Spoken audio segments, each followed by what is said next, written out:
Run music now. Standby video. Video now.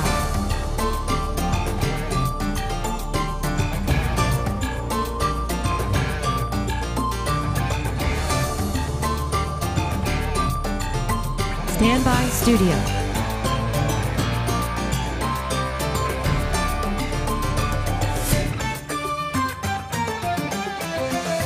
Going to the studio in 4, 3, 2. Hello everyone, I'm Dick Slechter and welcome to another special edition of Impact. Over the years, Impact has covered a lot of different subject material, some of it controversial, some of it not. But this one kind of falls in all those categories.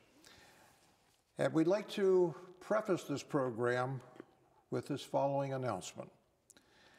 This program has not been approved nor endorsed by Donald Trump, the Republican Party, or any other political entity, either local or otherwise.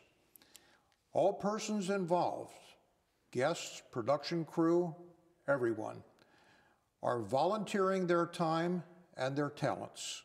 No one is being compensated monetarily or by any other means whatsoever.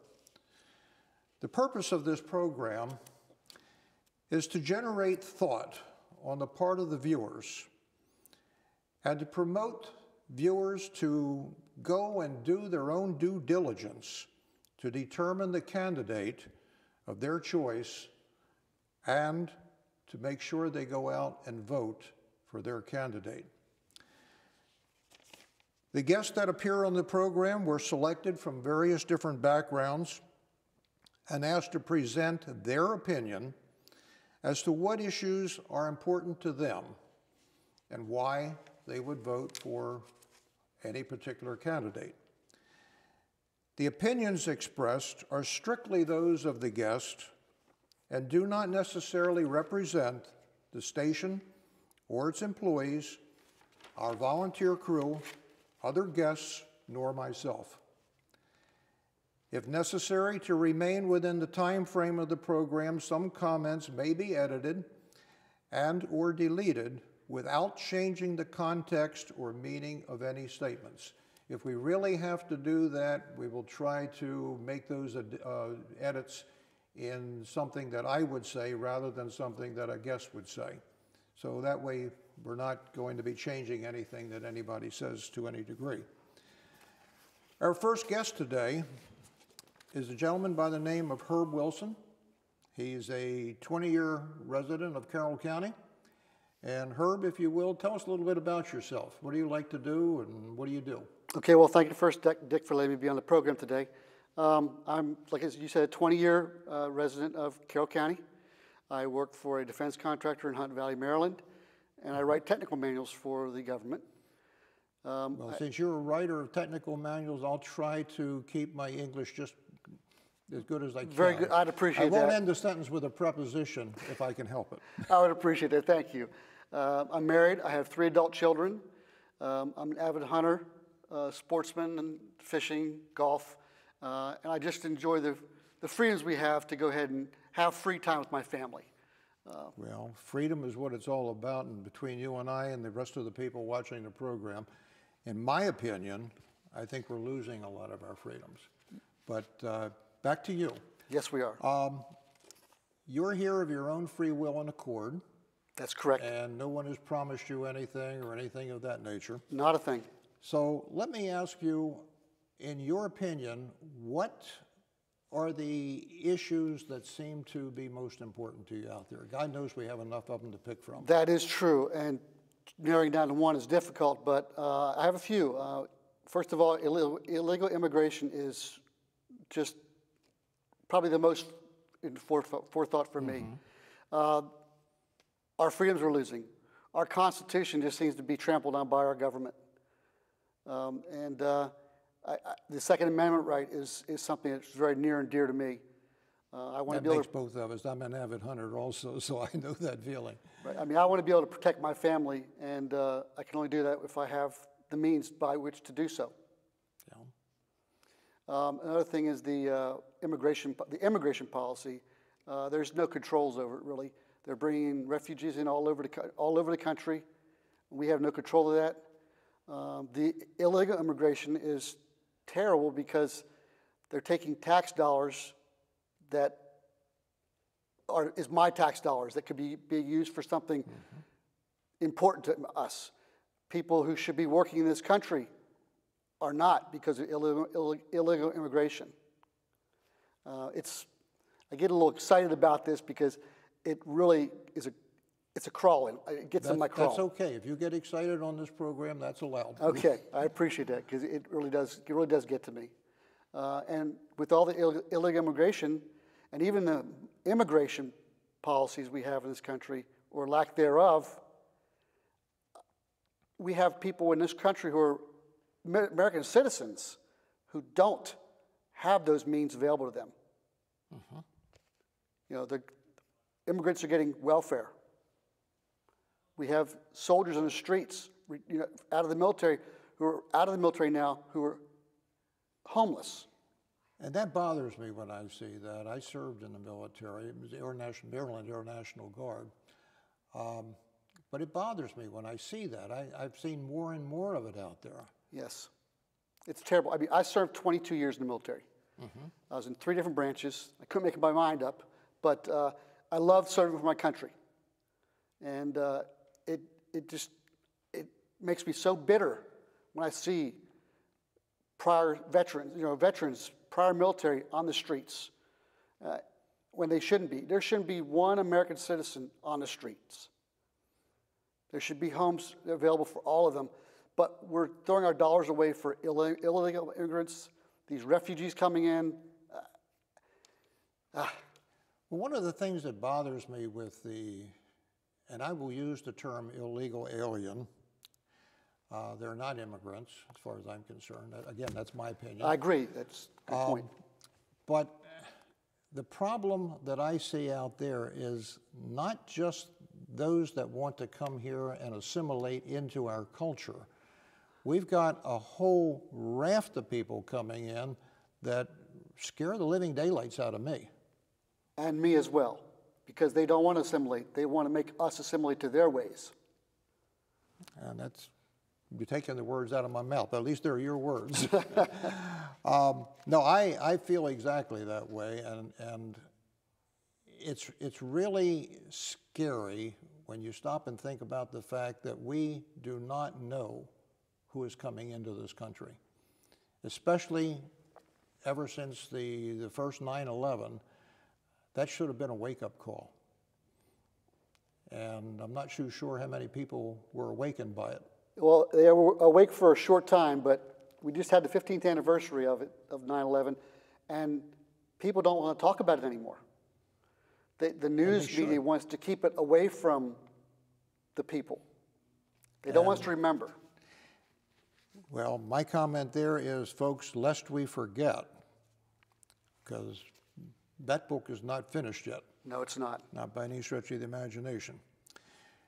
Herb, if you had to, well, you mentioned a couple of issues there. If you had to zero in on any particular single issue that would make you decide as to who you would be voting for, in other words, any particular candidate, what issue would that? Which one stands out the most in your mind?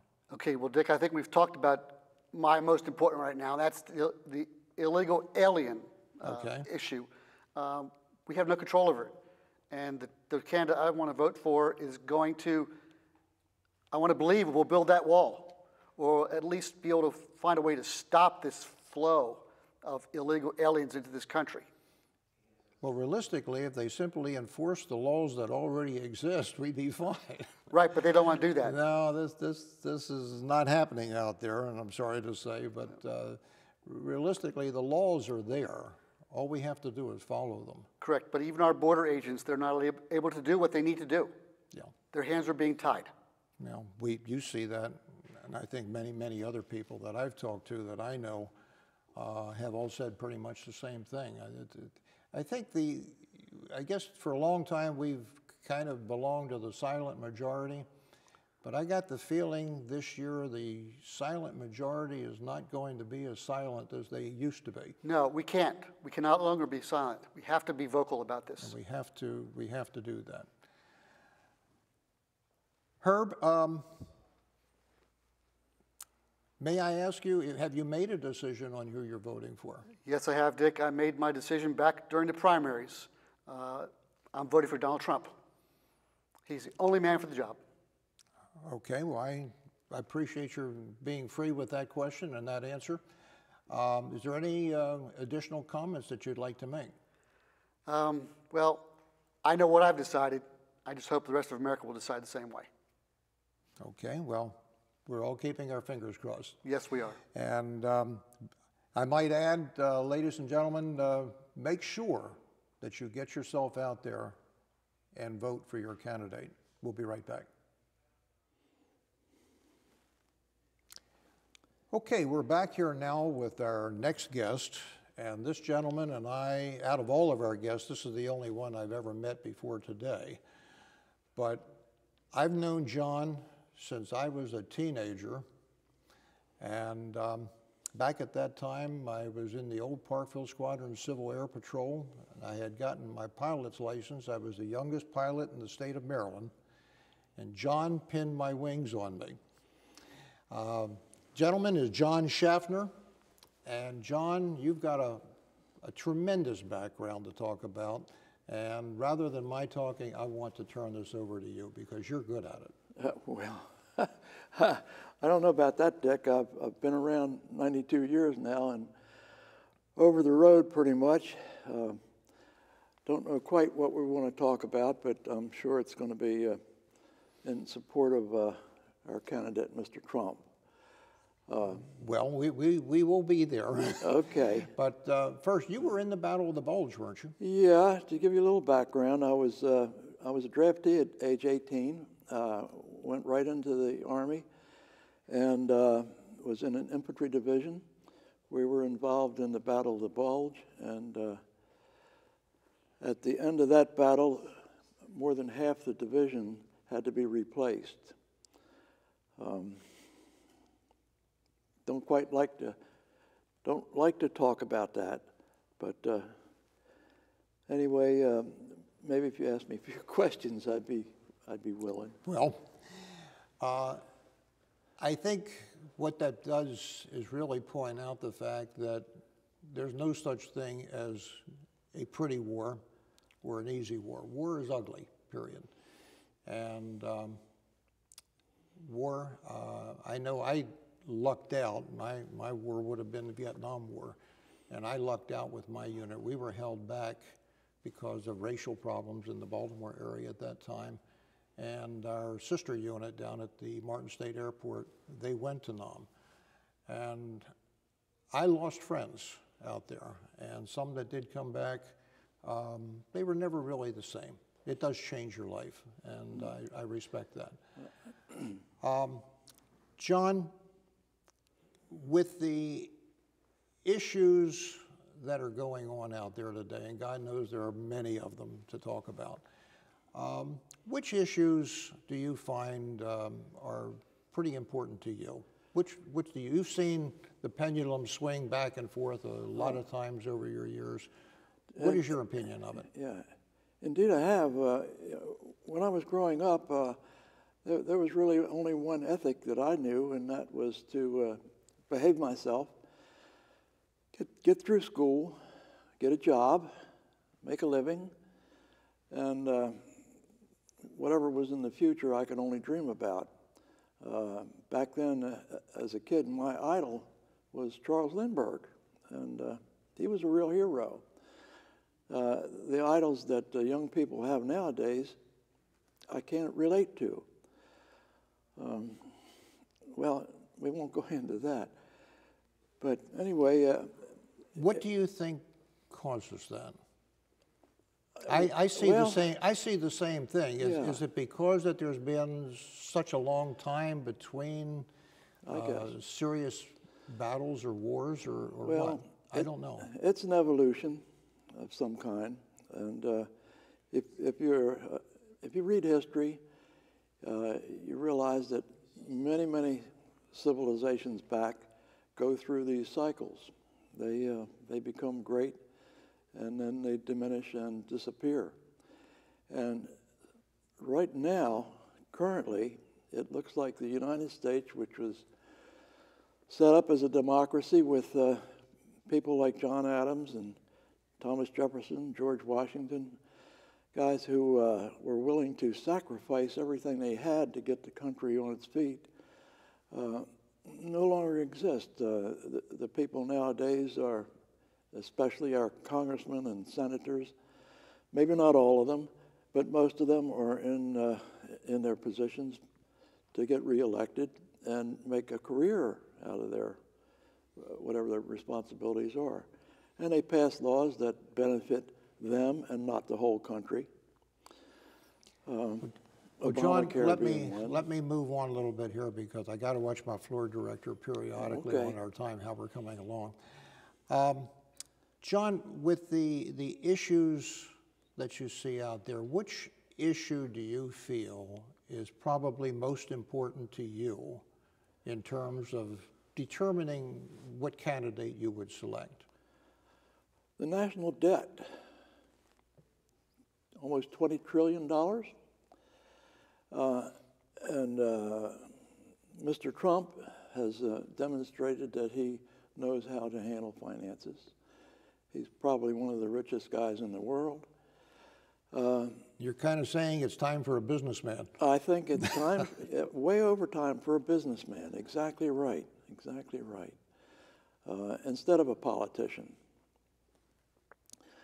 The way that, he can't have full reign over the country. I know, Congress is still the ultimate decision maker. Well, somewhere way back, I've heard the phrase, and I don't know who originated, but they say you can't spend your way out of debt. Oh, absolutely. And I think we're seeing that today. Right. And the debt is literally becoming backbreaking. Yeah. So, you've kind of indicated your vote would be for Trump. Oh, absolutely. And I certainly agree with that. But to our audience out there, I say to you, with all of the stories, and I'm even going to use the word lies that I've heard out there that come down the pike, don't believe anything and everything that you see, hear, or read, whether it be in the newspaper, the mainstream media, or on the television or the internet. You've got to do your own due diligence and search your heart. Pick the candidate that you firmly believe is the right candidate to run the country and get us out of the trouble we're in. And then, by all means, go out and vote for that candidate. And we're going to be right back. John, thank you for being with us. Okay. Been a privilege, Dick. That privilege is mine, I assure you. Thank you. Okay, we're back with our next guest, and her name is Mary Garrison. Yes. And Mary is an ex-Marine. Yes. And Mary, tell us a little bit about yourself. Well, I was, after graduating from high school, I come from a military background. My brothers were all Marines, and they kind of pushed me into the Corps. I did that purposely I wanted to go further my education. They were offering college at that time. So that was why I went into the Marine Corps. I was very young, barely 18, I think. And it was quite an experience. I went to Parris Island, South Carolina for boot camp. And at that time, the women weren't really into battle type things. So it was very, very early on for the Marine Corps to have women in the Marine Corps. So it was quite an experience. I grew up really fast. And as a Marine, you probably took the same oath that I did. Yes, yes, I did. Okay. Mary, there's a lot of issues facing this country right now. Yes. And well, first of all, you're here of your own free will and accord, I'm sure. Yes, absolutely. And with these issues that we're facing, what issues out there are most important to you as a voter right now for this upcoming election? Personally, I look at this election as a very critical election. I do too. And we're trying to get opinions. We want your opinion. No one has told you what to say or what not to say. So give us your opinion. What do you see out there that bothers you the most? Well, I'm very concerned about the economy. I mean, obviously, there's other things that are very important to me as to our safety and the military as well. But the economy would be first because it affects me and my family on a daily basis. I have 4 children and 6 grandchildren at this time, and it's hard.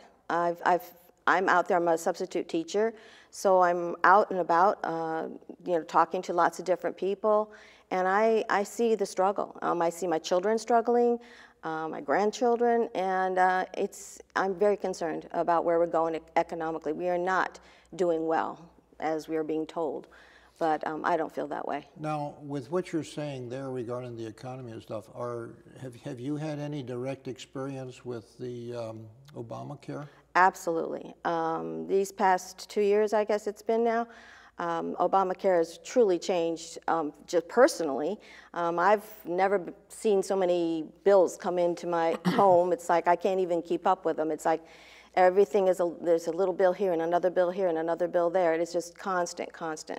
And there's tests that we can't have done. My husband actually would need a test right now, but the amount of money that would cost is the same amount of money that's your deductible. So it's kind of like, what do you do?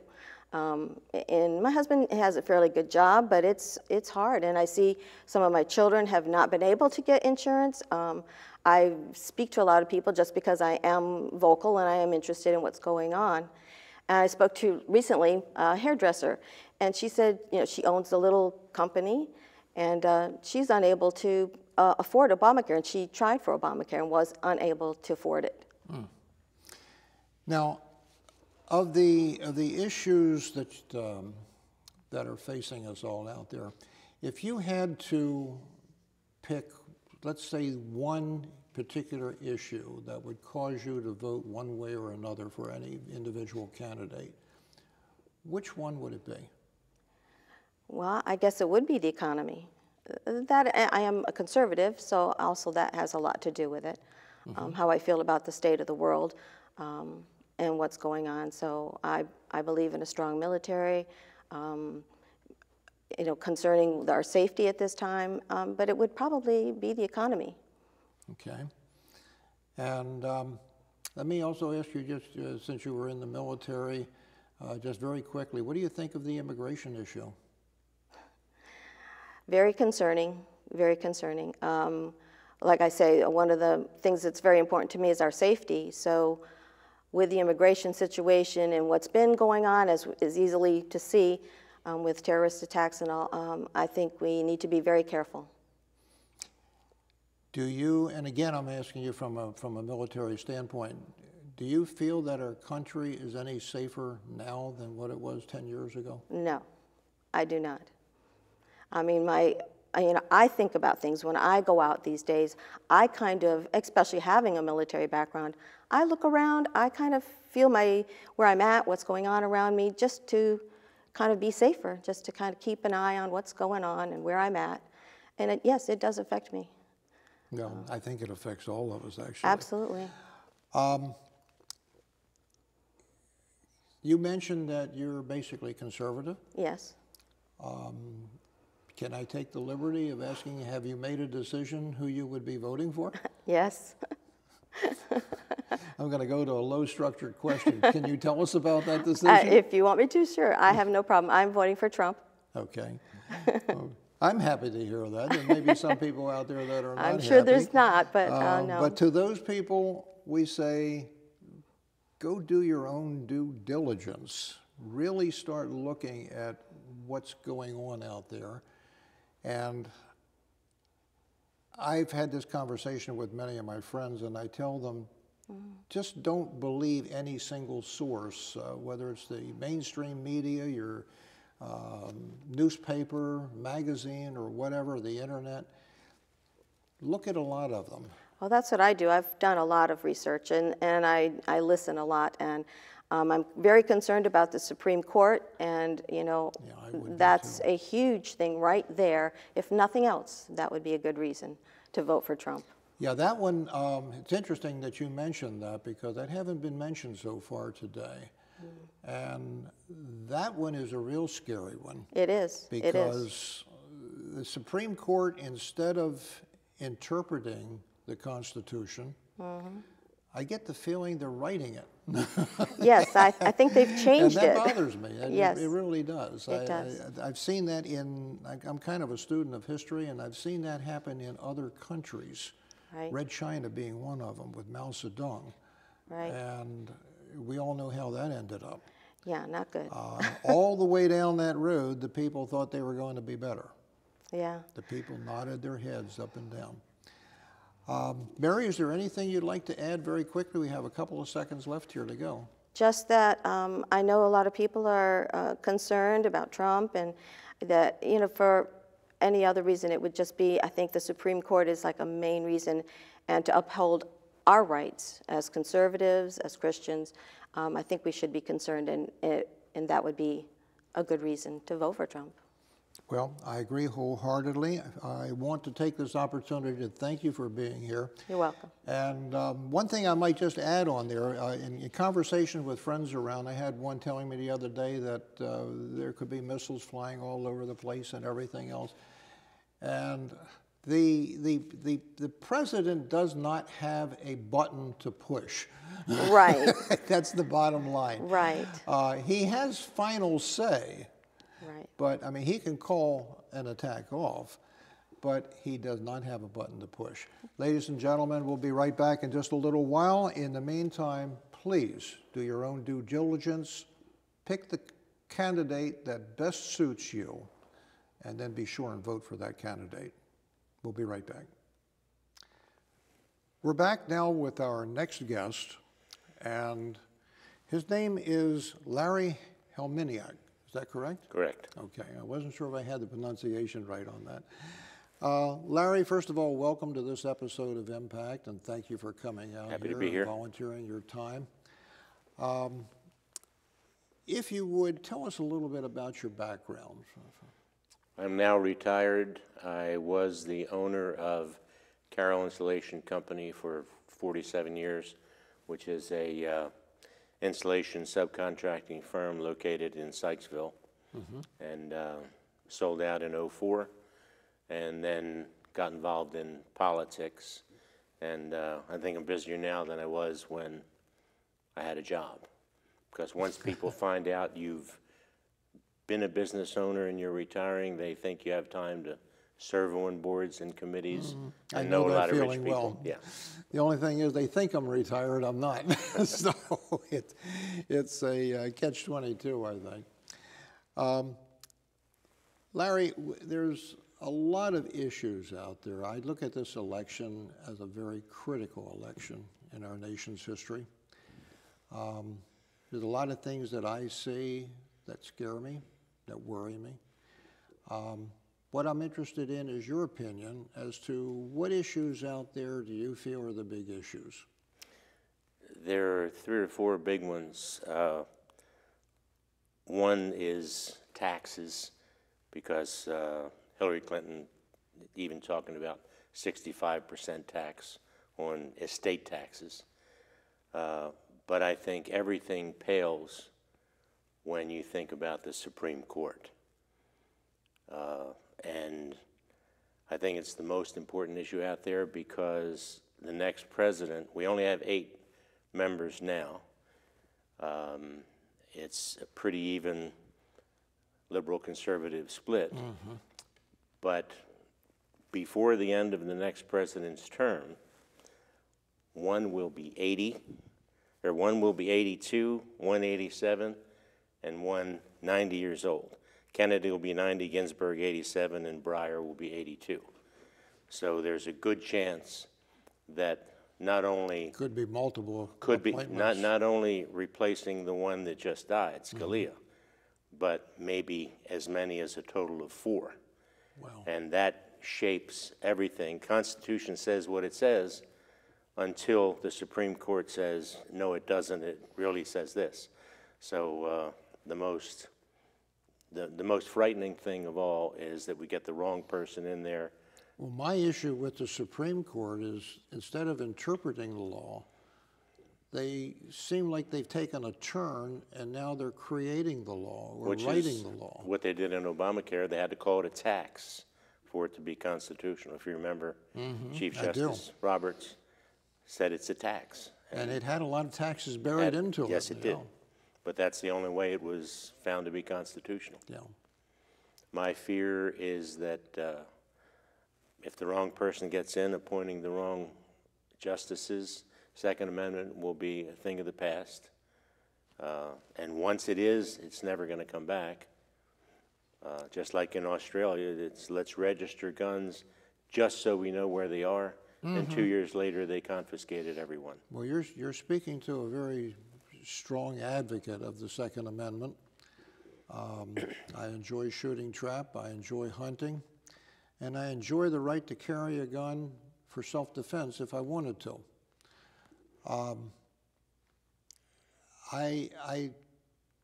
As a student of history, I've had the opportunity, it's being harder and harder to find because I think they're taking it off the internet, but the history of Red China with Mao Zedong.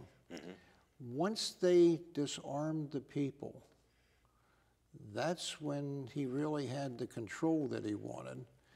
And the taxes just kept coming up higher and higher. People couldn't afford them, so they formed cooperatives to, instead of trying to farm all different products, each individual product, form cooperatives and pay their taxes through the cooperatives. And finally, the final straw was everything you produce will belong to the government. Welcome to Red China. Now that's documented history. It used to be you could find it very rapidly on the internet. It's harder and harder to find. So it tells me somebody's scrubbing it somewhere. Yes. Well, regarding owning guns, it's not that widely known, but after Pearl Harbor, the Emperor of Japan told Yamamoto to attack the U.S. mainland. And he said no, because there's a gun behind every blade of grass. Right, I know exactly. I've heard that quote before. Yes. And yeah, that was a very true quote, by the way. And he was right. He was absolutely right.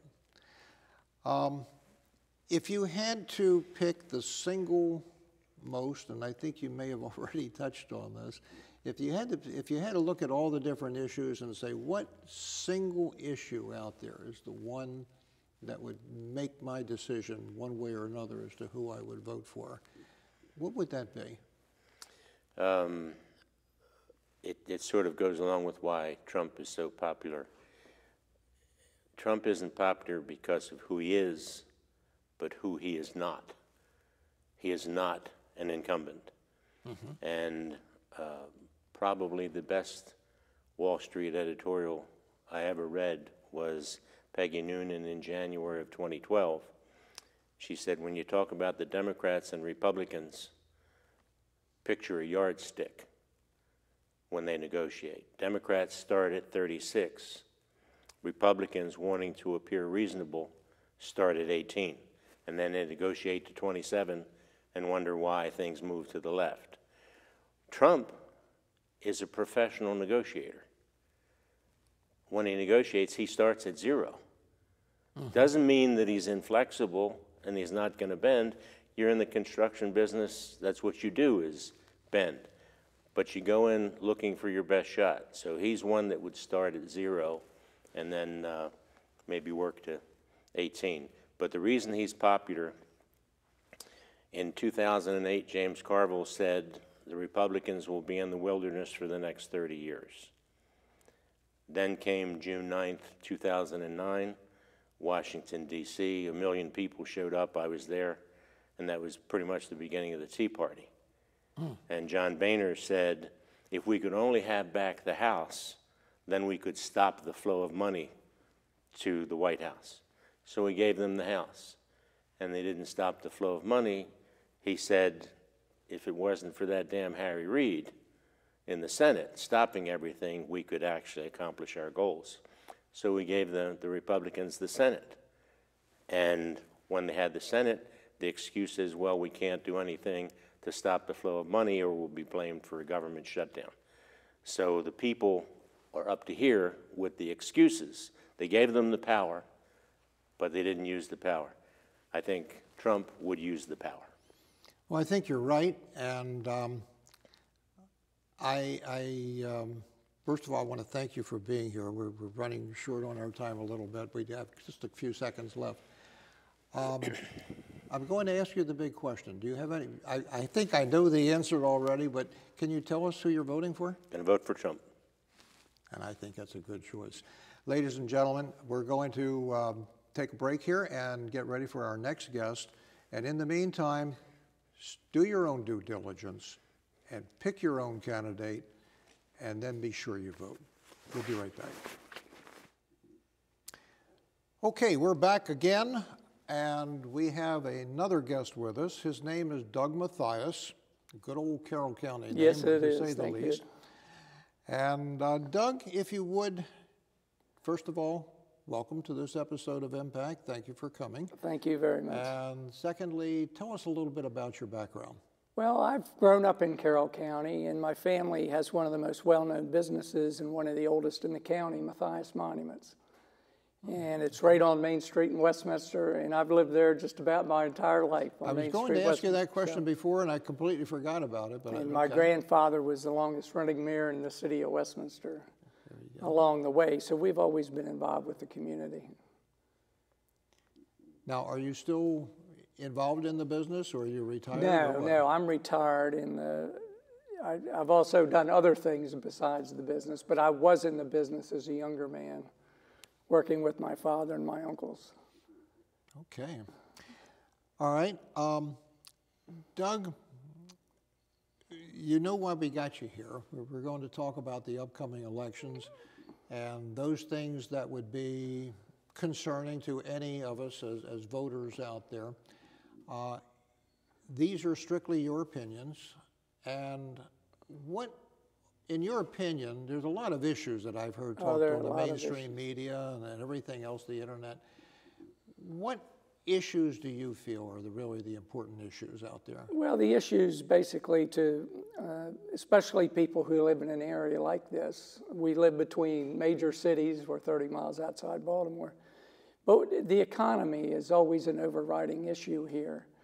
And it is again this time. We believe in the creation of small businesses. Mm-hmm. There was a new one just at Court Street in Maine, opened last week, Molly's Cafe, run by Heather Cole.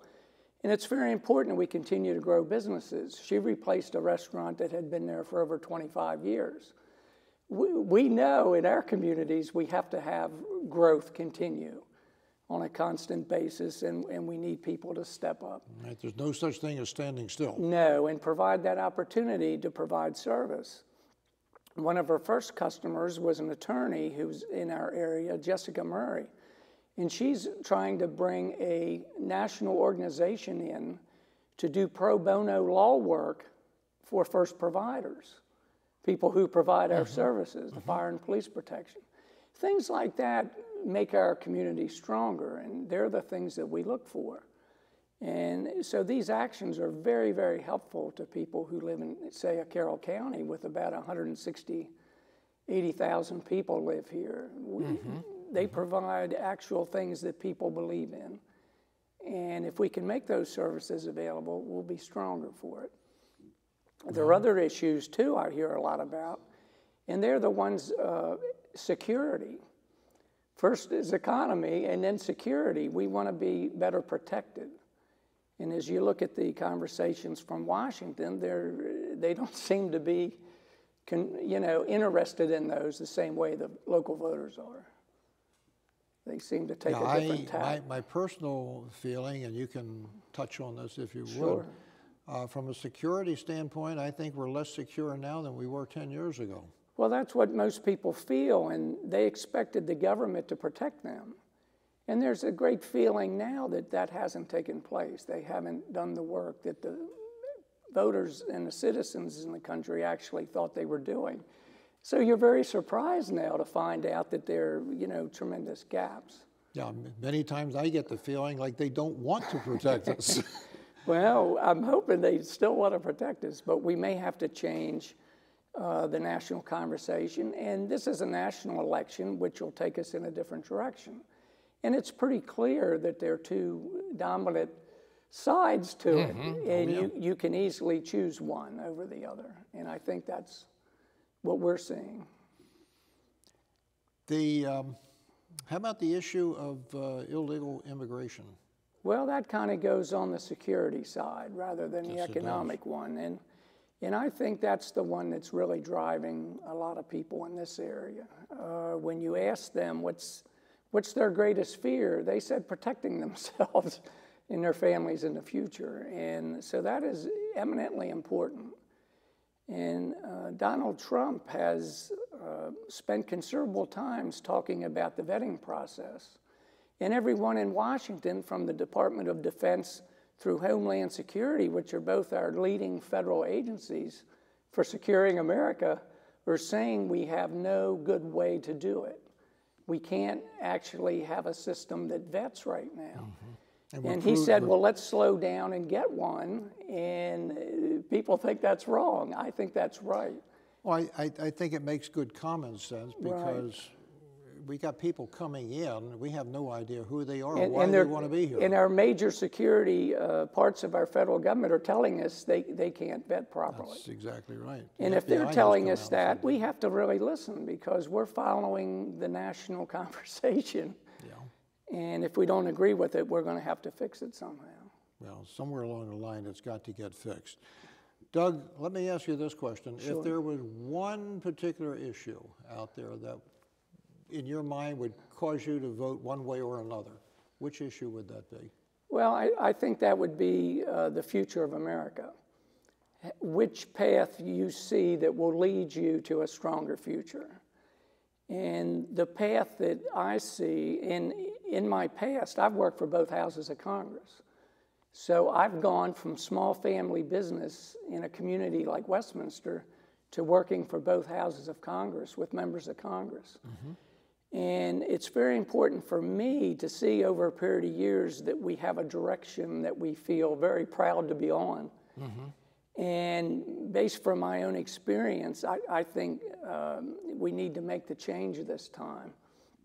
I've been a lifelong Democrat and have voted for Democrats, but not this year. I do not feel that they have been protecting us in any way, and they're not leading us to the right path for the future. So I have to make that change. And we'll vote that in about 5 weeks because you have to make that choice based on experience. I think you're 100% right. Might I add, welcome aboard. Thank you very much. No, seriously, I mean that. In an independent way, I think you have to look at it from, what's the future, and you have to make the right choice. Doug, our time slots go by very quickly, as you can guess. I understand. We've covered a lot of ground here, and I want to thank you for that very much. Well, thank you very much.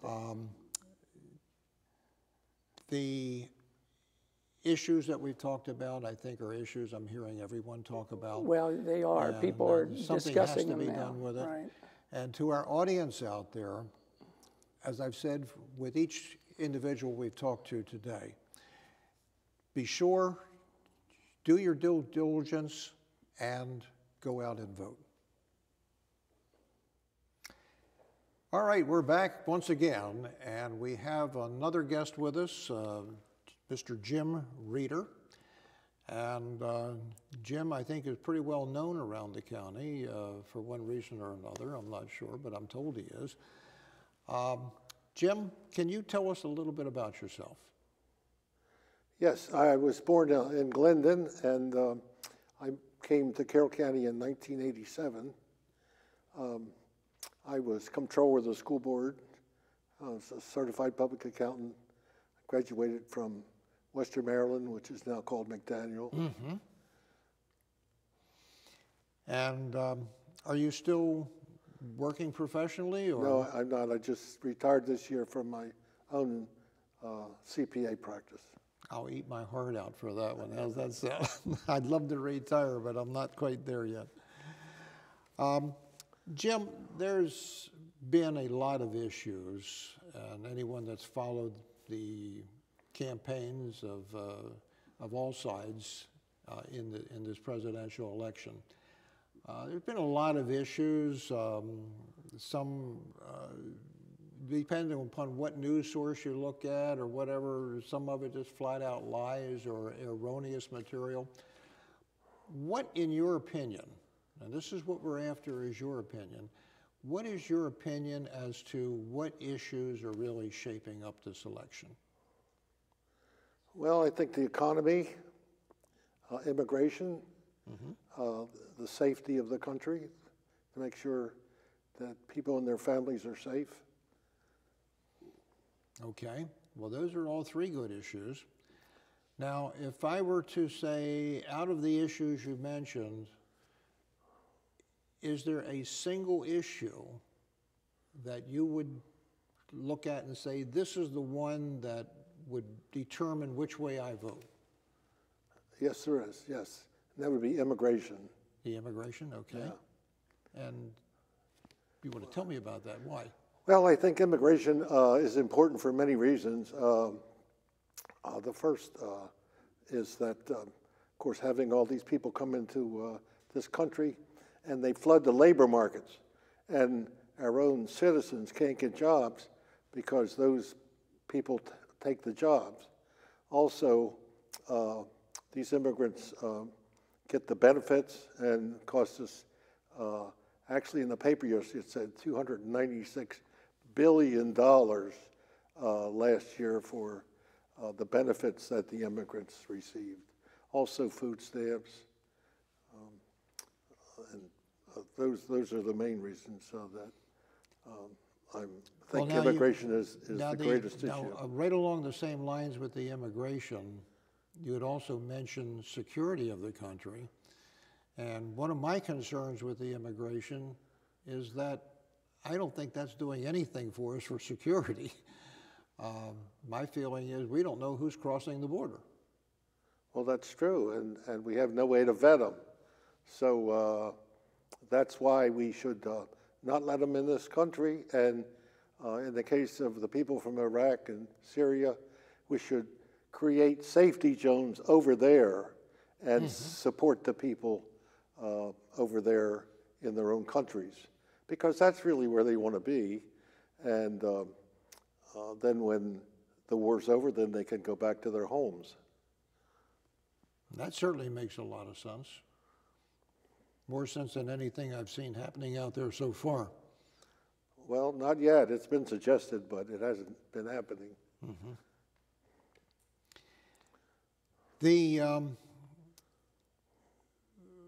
Well, I guess based on the issues that we've been talking about, have you been able to reach a conclusion as to where your feelings would be on this election, as to who would be the right person to lead the country down the road?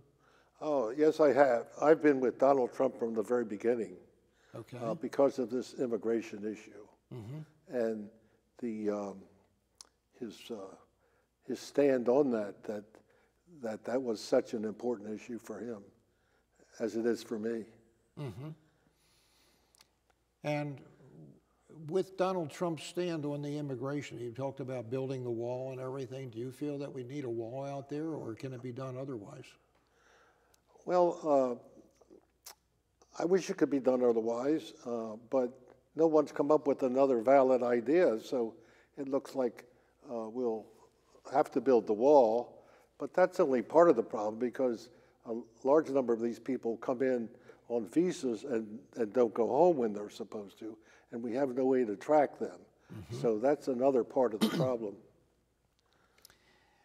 Well, that I recognize as a major problem.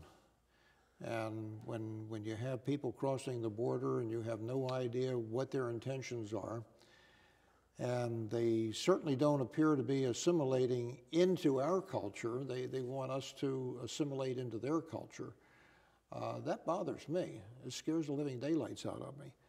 So I think you and I are pretty much on the same page. Yes, well, you mentioned an important thing because they're trying to implement Sharia law in this country, and I certainly wouldn't want to see that. Well, I know they bring with them the Sharia law, and from what I've learned of the Sharia law, there is no room for anyone under Sharia law that doesn't convert. And I'm not about to do that. I don't know about you, but I'm not about to. Nor am I. Well, Jim, is there anything that you'd want to add for our viewers out there before we jump off of this segment? Well, I would just like to ask everyone to go out and vote. Certainly, that's, I think, our responsibility. Mm-hmm. And I agree. You may know in some other countries, if you don't vote, you're fined. You're subject to a fine. But I'd like to see people in this country do it voluntarily. I'm always disappointed at the number of people that turn out for elections. Well, I've been disappointed in it too, and it amazes me. In fact, I know a few people that elect not to vote, and their answer is, I'm exercising my right not to vote. And I keep reminding them, you have a right to vote. There's nothing out there written down that says you have a right not to vote. It's really a responsibility. And it's kind of like use it or lose it in my book. Jim, I want to thank you for being with us today. And we're going to be breaking away here. And again, I appreciate your coming on board. And thank you for inviting me. And thank you. And ladies and gentlemen, in closing on this, I would like to again emphasize something that Jim already said, and that is do your own due diligence and then get out there and cast your vote. That's a right we don't want to lose. Thank you, and so long. Until next time.